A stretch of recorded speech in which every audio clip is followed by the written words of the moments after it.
दे धडक बेधडक आपल्या परिसरातील ताज्या घडामोडी, घटना, समस्या, विविध क्षेत्रातील सर्वदूर बातम्या पाहण्यासाठी लोकशक्ती लाईव्ह न्यूज चॅनलला सबस्क्राईब करा आणि नोटिफिकेशन मिळवण्यासाठी बेल आयकॉनला प्रेस करा।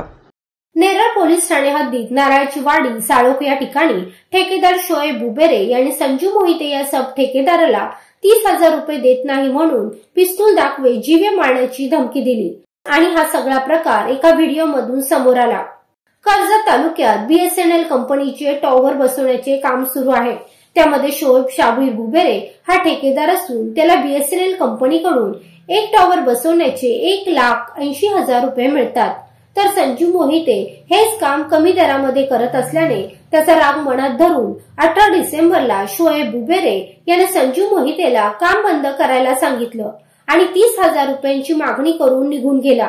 19 डिसेंबरला रात्री 8 वाजता काम सुरू असलेल्या ठिकाणी शोएब बुबेरे 2 साथीदारांसोबत गेला आणि त्या ठिकाणी संजूला धमकावून एका हातात पिस्तूल आणि दुसऱ्या हातात कटावणी घेऊन जीवे मारण्याची धमकी सुद्धा दिली। शोएब बुबेरेच्या हातातील बंदूक पाहून संजू मोहिते आणि त्याचे इतर साथीदार घाबरून गेले।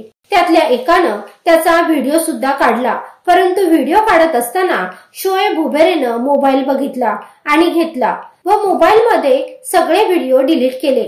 संजूच्या एका साथीदाराने तो व्हिडिओ त्याच्या भावाला व्हॉट्सअपला पाठवला होता। संजूच्या साथीदारांनी हाच पुरावा नेरळ पोलीस ठाण्यामध्ये दाखवला आणि त्या अनुषंगाने नेरळ पोलीस ठाण्यात गुन्हा दाखल झाला। या संपूर्ण घटनेचा अधिक तपास पोलीस ठाण्याचे प्रभारी अधिकारी शिवाजी ढवळे यांच्या मार्गदर्शनाखाली पोलीस उपनिरीक्षक संदीप फड हे करत आहेत। ही पिस्तूल खरी नसून तो लायटर असल्याचे पोलीस तपासात उघड झाल्याचे समजते। लोकशक्ती लाईव्ह साठी न्यूज ब्युरो, कर्जत।